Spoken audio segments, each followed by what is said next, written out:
Hey there, it's Life Repositioning Coach Lakeisha Hankins here with Exuding Radiance, lifecoaching.com. And I wanted to share with you today 7 keys to having success in life and in your business or whatever it is that you set out to do. And the first thing is you need to be yourself. You need to be authentic, and that means really getting to know yourself, your core essence, what it is that you were created to do. It means knowing who you are, being able to tap into your gifts, your purposes, your purpose in life, and then really just being able to walk in that. It means clearly being yourself. I know one thing for me, I can tell you just from personal experience, when I first started in this coaching industry, I know that, God was calling me to really be an encourager and empower others. And I've, realized that I was already walking in that when I was doing, the different network marketing businesses that I had been involved in the past. But when I switched into this industry when I was really trying to, find myself and really chase after God and seek Him for, direction on what it is that He wanted me to do, I found myself, following other coaches. And in the process of that, I started trying to mimic their models and things of that sort. And I really wasn't able to connect with my audience, connect with those who, that God was sending in my way, because I was so busy trying to be somebody else. So I want to really to encourage you that you be yourself, because everybody else is taken and no one else can do you better than you can do yourself. And then, so that was key number 1, be yourself. And then success key number 2 is be clear. You have to have clarity. You have to be in alignment with your vision and purpose. You got to have, how do you want your life to look like?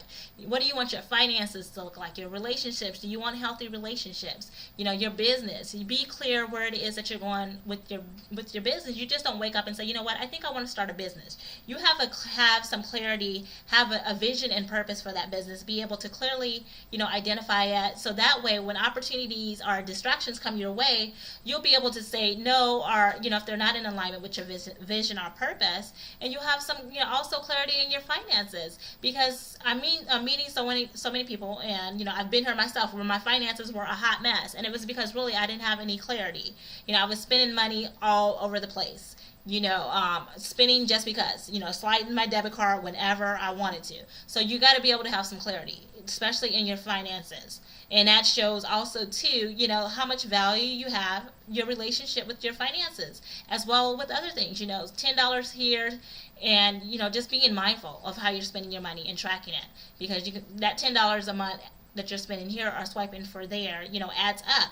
And that's $10 you can be investing somewhere else, and it can be, making you money. Take $10 and turn that into, 10,000, really. And then third tip is believe in yourself.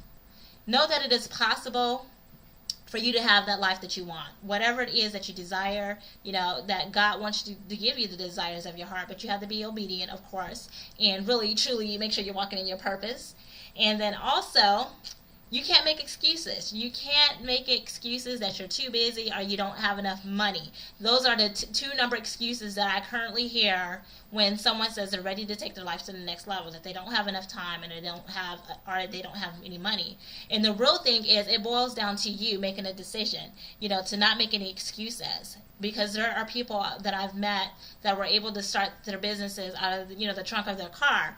And I know this speaking from experience. I was able to start my business on a shoestring budget and stuff, but it's really believing in yourself, having confidence, and not, when you hear no, not getting discouraged. When things don't go right, you don't get discouraged. When, you don't get any clients this month or any business this month, or you don't sell any products, your sales are low, you don't get discouraged, you keep going and stuff. You might need to tweak your method, what it is that you're doing and stuff, things of that sort. But it just boils down to being 100 confident in what it is that you're doing. Having that confidence in yourself and believing in yourself. Because if you don't believe in yourself, how can you expect anybody else to believe in you? And then tip number 4 is to be open-minded and willing to change. You have to be willing to learn something new. And like I said, be willing, like I said, to learn something new. And if it doesn't work, whatever that you're doing, venturing out to try new, if it doesn't work, guess what? You can go back to your old things that you were doing in the first place. So be willing to be open-minded, be willing to, seek out for a mentor or a coach. And, because me personally, when I'll always have a coach, because I know for myself as a fact, being, in this business industry, that I can only take myself so far by myself, that I needed somebody else who had already paved the way, who had already had some success in this industry, to be able to, show me, to be able to help me, stay focused, and also clearly help me direct my path. I really believe that God, puts tools and resources and people in our way so we can be able to connect to those resources. So be willing to be mentored by somebody else. Be willing to, to reach out and, be humble and ask for help. And then another thing is, I hear so many people saying, I don't need a coach and stuff like that. And they're dead broke in their business, or they're not making any money. So clearly you need a coach, because if you were successful in having, those things that you desire, then you wouldn't be, out there hopeless marketing, or, doing these different things. So just be willing to humble yourself and ask for get a coach. And then also, being open-minded means too, I believe being in the Word.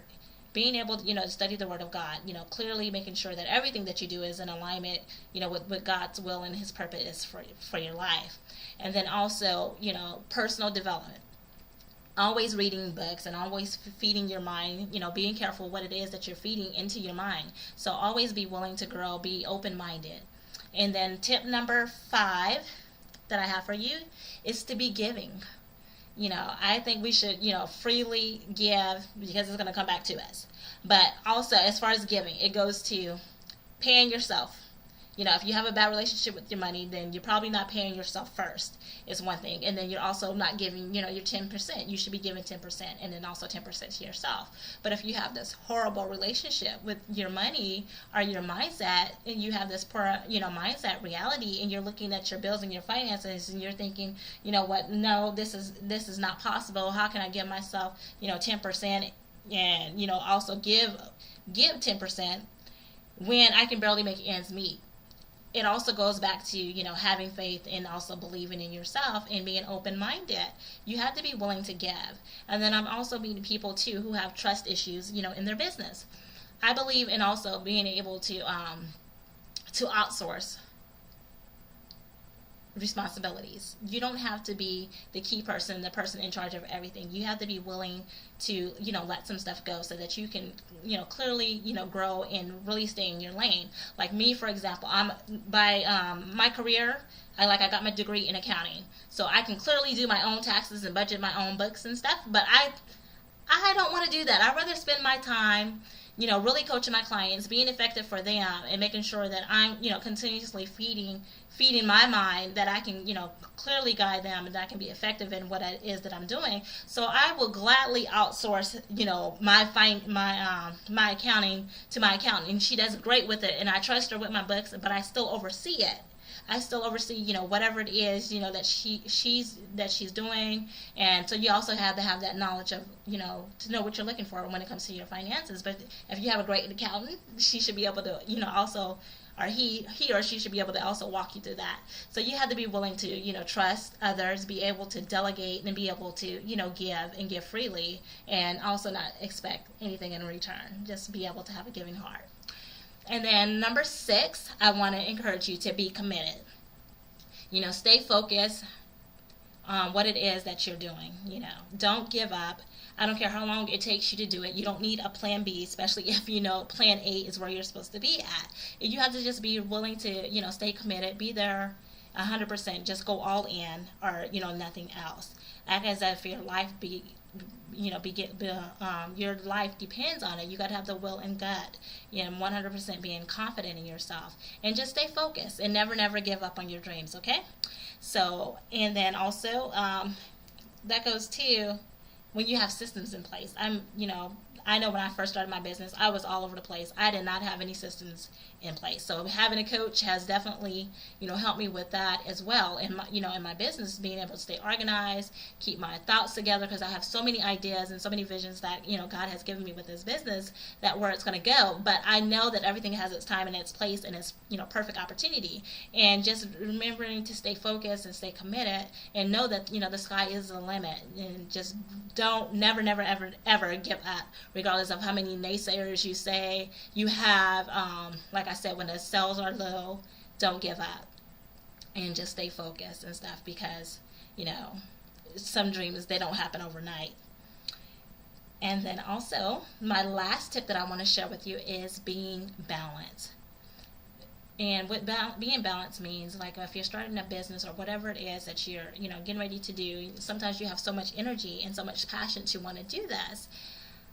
I could coach for hours on out of the day, hours, just spending hours talking to my clients, and I love it because I have some of the best clients ever. But also, you have to be able to have some balance. I can't give 100% of my time just to building this business when I have other things going on, like as far as like a relationships. I want to be able to maintain a healthy relationship with my husband, so I need to make sure I'm adequately, giving time over there, and then also for my children. So, my family doesn't ever feel like they come second to, my business or anything of that as well. But they respect my business because they know this is what that I was called to do. And and my kids totally understand that mommy is totally in her lane now, and she loves it and she's excited. And plus, I'm showing them what it is like to go after your dreams. And so just really managing how you spend your time, because I have so many people that say they don't have enough time. I want you to be able to track your time. I don't care if it takes you from the time you get up in the morning, track what it is that you're doing to the time you're going to sleep. And let's see how many hours that you are actually wasting doing things that don't add any value to your life. How many hours are you wasting on Facebook or Twitter or whatever? If it's not in alignment with your vision or your purpose for your life, then you need to put some limits on that. It's okay to have a social life and be able to do those things, but there's a time and a place for it. So really managing your time. So those are, my 7 tips for you, and I'll be really quick and I'll run down the list so you can make sure you have all 7. Number 1 was be yourself, be authentic. Number 2 is be clear. Be clear what you would like to do, where you want to go with your life. Be clear in, the different areas of your life, how you want your relationships to look, your finances, your business, your lifestyle, etc. Just be clear, having some clarity. Believing in yourself is number 3. And number 4, be open-minded. Be willing to learn something new. Be willing to seek a mentor or a coach to help you, achieve your dreams and goals in life. And then number 5 was be giving. Be willing to give and also delegate. And number 6 was be committed. And then number 7, be balanced.